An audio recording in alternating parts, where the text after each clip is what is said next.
Aún desde los restos dispersos del antiguo imperio romano, llegan hasta nosotros los ecos de la grandeza que fuera Roma. La vemos reflejarse en un arco, una columna, un monumento. Era el centro del mundo occidental, el lugar al cual conducían todos los caminos. De allí los césares enviaron sus legiones al norte, sur, este y oeste, para imponer sobre todos los pueblos la voluntad de la ciudad asentada sobre 7 colinas. En la Roma imperial había 1.200 fuentes públicas de agua. 8 puentes fueron construidos sobre el río Tíber. 19 acueductos suministraban agua potable a la población. Cuando Teodorico el Grande, rey de los ostrogodos, visitó la ciudad, quedó impresionado por la gran cantidad de estatuas. Aseguró que los habitantes de bronce y de mármol de Roma eran casi tan numerosos como su población humana. No es de extrañarse que se la haya llamado la ciudad eterna. Un poeta romano escribió: «Puedo alabarte aunque el sol esté oscuro. Contar las glorias de Roma es como contar las estrellas del cielo». Sin embargo, un día todo este poder cedería ante un mensaje que comenzó a circular entre las clases más desprovistas de poder e influencia. Un día se habría de esparcir una idea tan revolucionaria que terminaría por abrumar al imperio. En nuestro programa de hoy de la serie Fe a toda prueba, comenzaremos a buscar el corazón de este acontecimiento extraordinario. Así que toma tu Biblia, no te vayas, mantente en sintonía.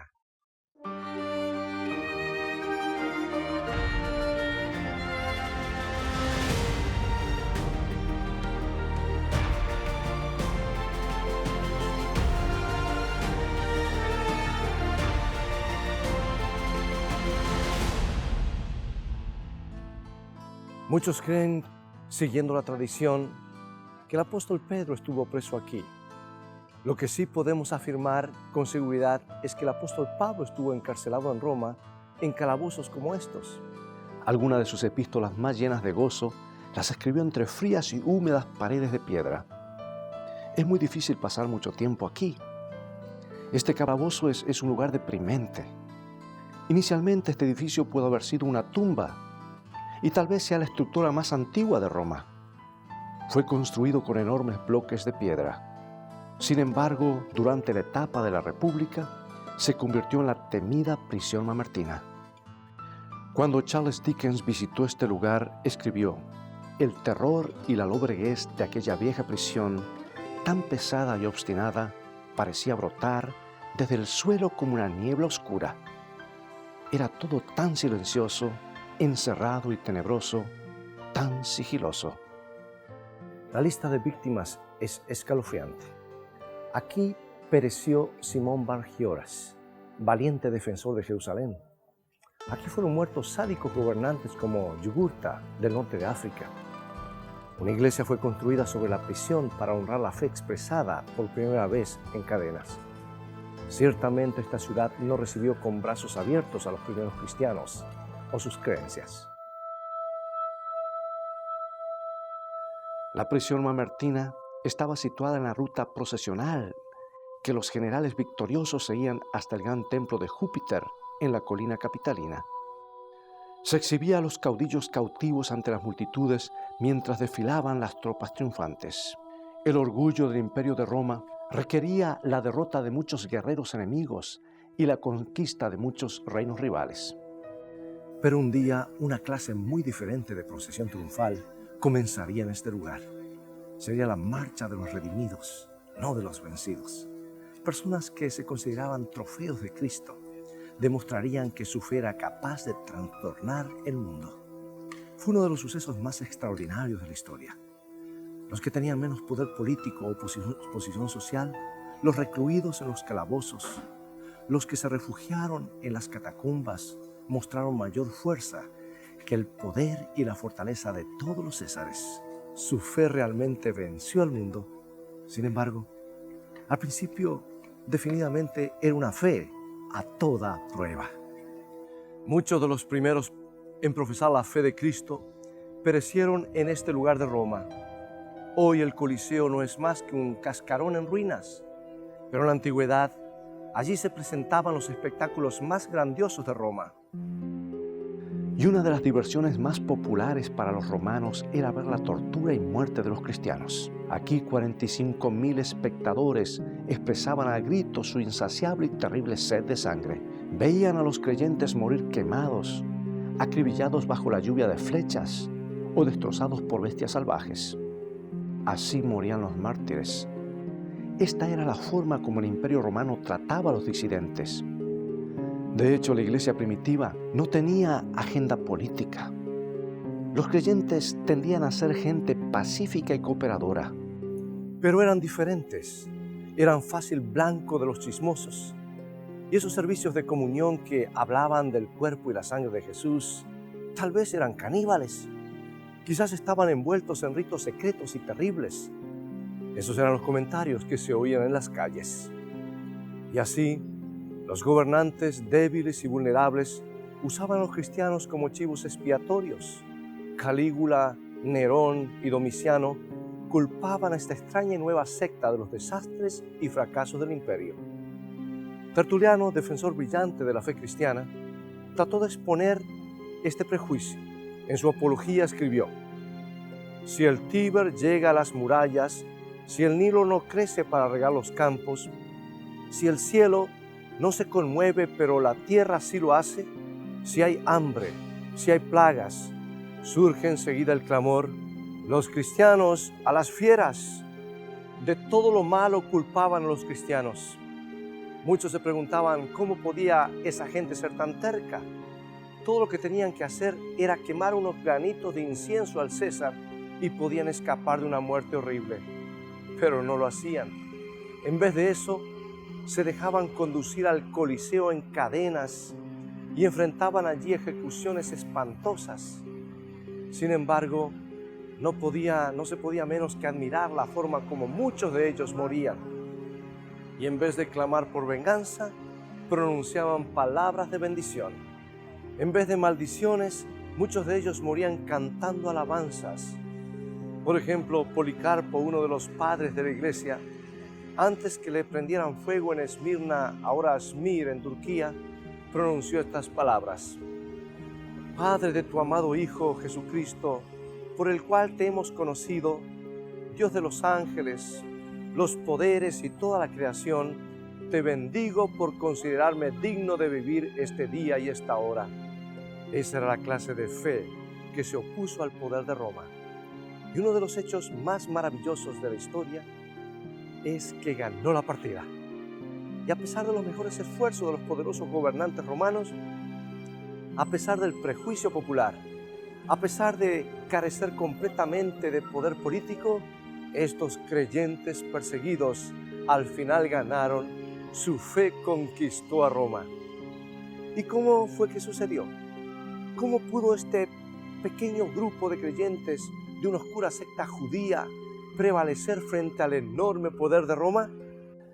Los historiadores señalan a este monumento como la respuesta. Es el arco de Constantino, construido en el año 315 después de Cristo para conmemorar la victoria de Constantino sobre Magencio en el puente Milvio.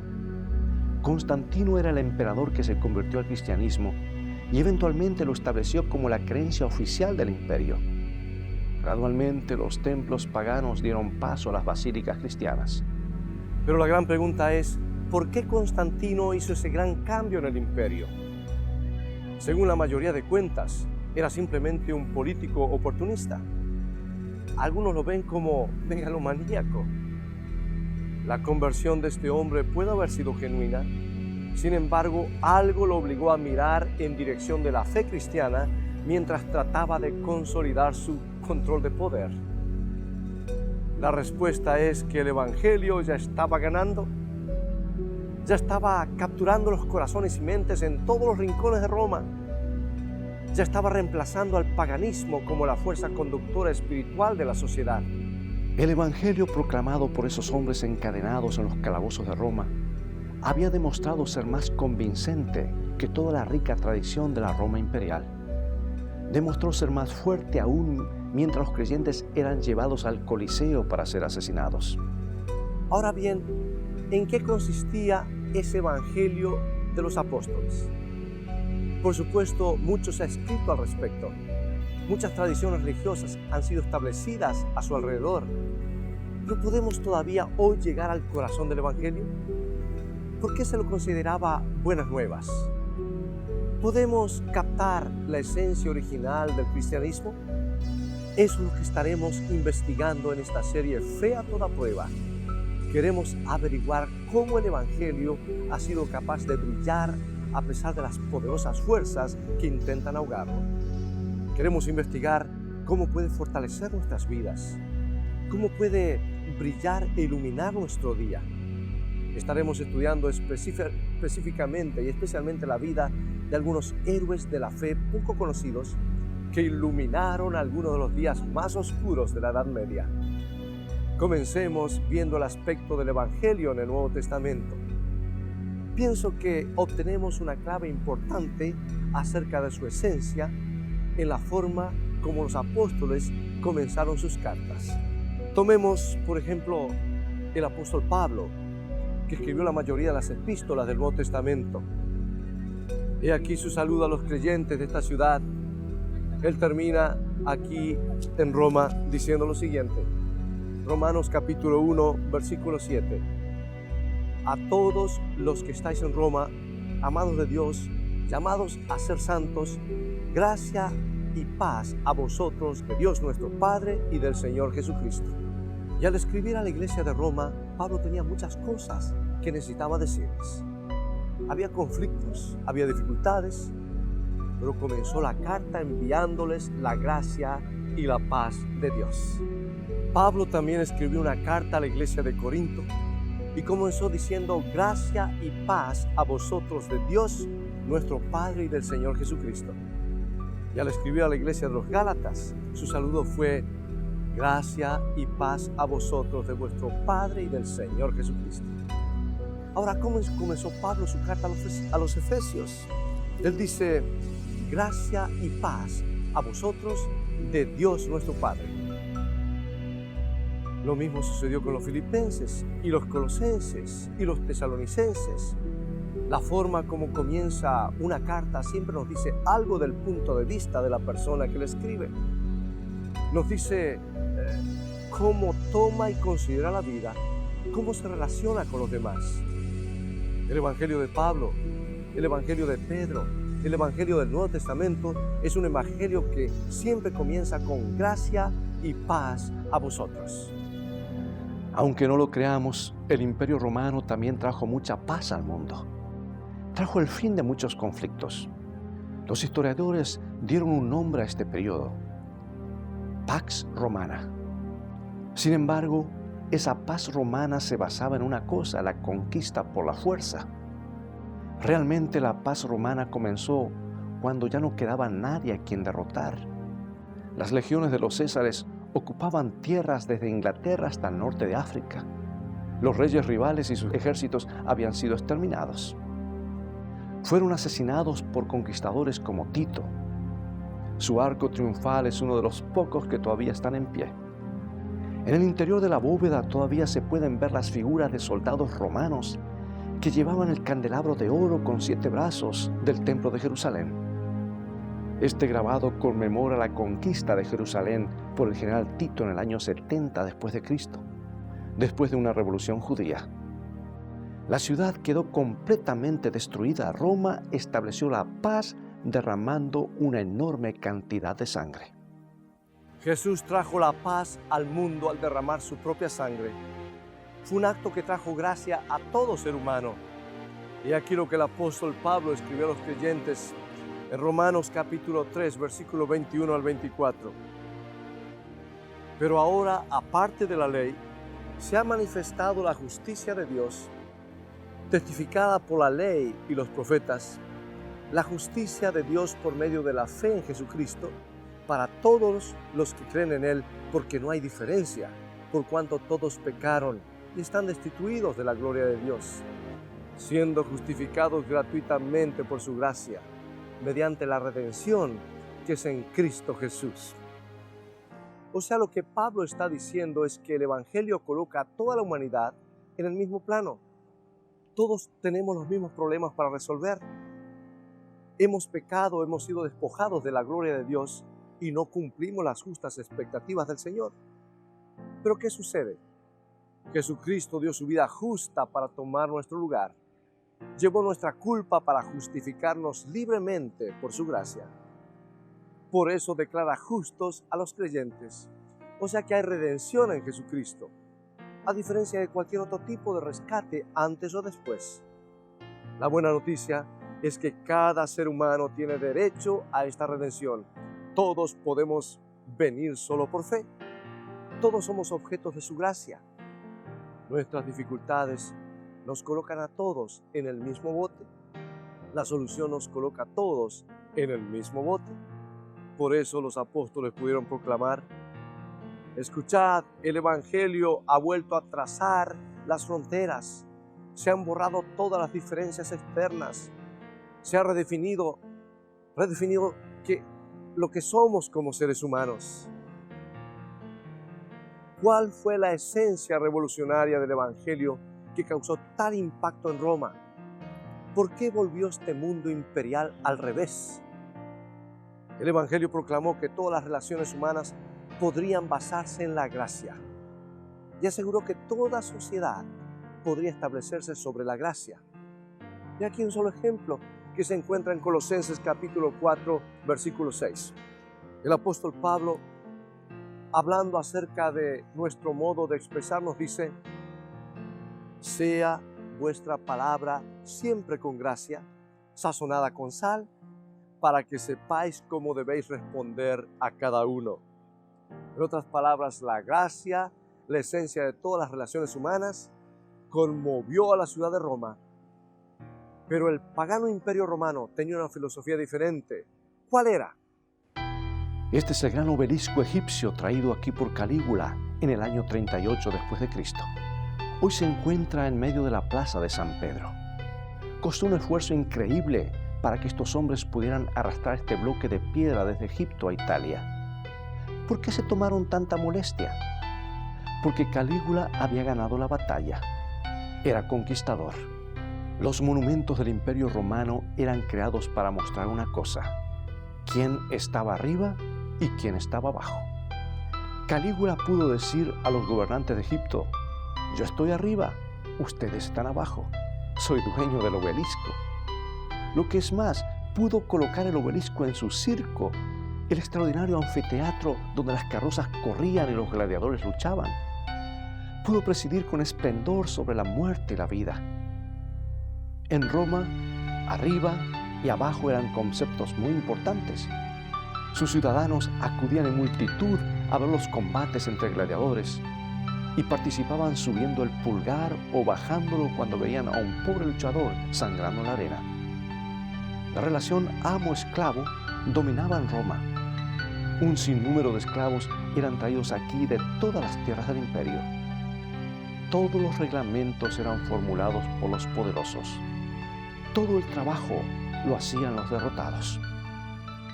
Este era el mundo que chocó con el Evangelio. La catedral magnífica que está frente al obelisco fue construida en honor al apóstol Pedro, el ex pescador que unió su voz al gran coro de gracia. Su epístola comienza con las palabras: gracia y paz os sean multiplicadas. El apóstol nunca dejó de maravillarse de las riquezas de la gracia, de la profundidad de la gracia, de la forma como la gracia de Cristo abunda para todos. Su mundo no era asunto de dominar y someter. No se trataba de ganar o perder. No consistía en construir monumentos para celebrar sus conquistas. Consistía en vivir la vida de la gracia. Y en su mundo no habían griegos o judíos, no habían esclavos o libres. Toda la humanidad estaba bajo la sombra de la cruz. Y Pablo se dirige de nuevo a los romanos en Romanos 5, 1 y 2 y dice: justificados pues por la fe tenemos paz para con Dios por medio de nuestro Señor Jesucristo, por quien también tenemos entrada por la fe a esta gracia en la cual estamos firmes y nos gloriamos en la esperanza de la gloria de Dios. Esta gracia en la cual estamos firmes, me gustan esas palabras. Todo un mundo está encerrado en esa frase. Los creyentes construyeron una nueva sociedad en la gracia. una gracia que era accesible a todos por fe. ¿Y cuál fue el resultado? Esta es la Santa María Mayor, una de las iglesias más antiguas de Roma y el mejor ejemplar del primer estilo usado en la conversión de basílicas cristianas en la ciudad. Durante siglos ha sido un foco principal de interés entre los peregrinos. ¿Por qué la gente viene aquí? Porque muchos desean hacer contacto con esta sociedad de gracia que fue creada en el primer siglo. Y aquí como los primeros creyentes fueron descritos en una carta a un romano llamado Diogneto. El autor enfatiza cómo los cristianos no se distinguían por un lenguaje o costumbre. Sin embargo, tienen su propio tipo de ciudadanía. Él decía, aman a todos, pero son perseguidos por todos. Carecen de todo y sin embargo tienen abundancia de todo. Sus nombres son manchados, sin embargo son limpiados. Son tratados en forma escandalosa, pero se comportan respetuosamente con los demás. Para simplificar, lo que el alma es para el cuerpo, así son los cristianos para el mundo. Iglesias como esta fueron construidas para celebrar esta increíble gracia que los cristianos primitivos trajeron al mundo. Pero hay un problema, hay un desafío. La gracia no es un objeto que podemos poseer. No podemos preservarla como una reliquia. Si queremos que la gracia nos transforme, debemos quitarle sus ligaduras y ponerla en libertad. A veces, si la gracia no se ejercita o no se la usa, puede marchitarse y morir. Esta antigua iglesia es la Basílica de San Pedro Extramuros. Constantino la construyó en el IV siglo, sobre el sitio donde, según la tradición, Pablo fue enterrado. Más tarde la iglesia fue reconstruida y ampliada. Los creyentes deseaban conmemorar a Pablo, el gran defensor de la gracia. Sin embargo, a través de los siglos, esta iglesia gradualmente declinó y decayó. Las marismas que la rodeaban se convirtieron en pantanos insalubres. Los pocos monjes que quedaron en la basílica no molestaban a las ovejas que comenzaron a recorrer sus terrenos. En 1823, un incendio la destruyó por completo. Los líderes de la iglesia reconstruyeron San Pablo y la convirtieron en una estructura magnífica. Pero la gloria de la antigua basílica desapareció para siempre. Lo que le pasó a esta iglesia es lo que le puede pasar a la gracia. Puede decaer dentro de nosotros. De hecho, es lo que exactamente le ha sucedido a la fe de un sinnúmero de personas. La fe que triunfó contra todas las posibilidades llega a ser solo un buen recuerdo que tratamos de preservar. El evangelio revolucionario se reduce a una antigua historia que una vez escuchamos. Podemos crear monumentos a la grandeza original del evangelio, pero en su interior puede no ser más que espacios vacíos e inhóspitos. ¿Es posible que exista una sociedad de gracia todavía hoy? ¿Podemos crear nuevas relaciones basadas en el evangelio? ¿Podemos escapar del mundo bipolar, donde todo es arriba o abajo, donde solo se reconoce el dominio o la esclavitud? Estoy convencido que el Evangelio de Jesucristo no ha perdido nada de su poder. Hoy es más revolucionario que nunca. Y lo demostraremos en esta serie de programas Fe a toda prueba.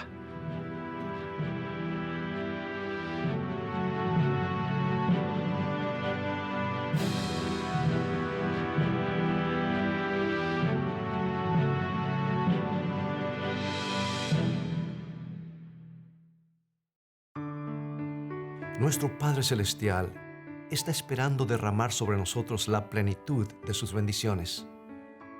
Es privilegio nuestro beber abundantemente en las fuentes del amor infinito. Qué extraño que oremos tan poco. Dios está pronto y dispuesto a oír la oración sincera del más humilde de sus hijos. ¿Por qué han de ser los hijos e hijas de Dios tan remisos para orar? Cuando la oración es la llave en la mano de la fe para abrir el almacén del cielo, en donde están atesorados los recursos infinitos de la omnipotencia. Pero ahora quisiera que consideres hacer un compromiso, una decisión por Cristo y el Evangelio. Me gustaría que desencadenes el Evangelio en tu propia vida, que le permitas llevarlo a un nuevo lugar. Dios podría tener algunos planes para ti, planes que tú todavía no conoces. Dios puede tener cosas que tú necesitas aprender. El Señor tal vez quiera molestarte y hacer que te sientas un poco incómodo, y sabes, a veces lo hace, especialmente cuando nos está guiando a un cambio positivo en nuestras vidas. Tal vez sea necesario que tú te sientas un poquito perdido para de verdad ser hallado y poder basar tu vida en la gracia. Por eso te animo a que abras tu corazón hoy a las demandas del Evangelio que una vez puso esta ciudad cabeza para abajo. El Evangelio que derribó a Roma también puede transformar nuestra vida. El Evangelio que transformó a hombres y mujeres aquí hace 2000 años puede transformar tu vida, no importa dónde tú te encuentres hoy. El mismo Jesús que entró en otras vidas y les imprimió un rumbo completamente distinto, tiene hoy poder suficiente para hacer lo mismo en nuestra vida individual. ¿Abrirás tu vida al Evangelio? ¿Abrirás tu corazón a la presencia de ese mismo Jesús? ¿Lo harás mientras oramos? Padre Celestial, te agradecemos de todo corazón por haber enviado a tu Hijo a este mundo con su gracia y su verdad. Gracias por haber sacrificado la vida de tu Hijo y darnos así acceso a tu gracia. Te agradezco por los primeros creyentes que vivieron conforme a la gracia que encontraron en la vida de su Hijo. Hoy necesitamos volver a descubrir este Evangelio para hacer impacto, para hacer frente a nuestras teorías favoritas y tal vez puntos de vista preferidos. Te ruego que nos ayudes a recibir más luz. Ayúdanos a poder brillar con más esplendor. Por favor, capacítanos para hacer impacto en este mundo. Todo esto te lo pedimos en el nombre de Jesucristo, nuestro Salvador. Amén. Esperamos que hoy hayan disfrutado con nuestro programa de Roma. Será hasta la próxima vez, cuando volveremos a Italia para otro programa de nuestra serie Fe a toda prueba.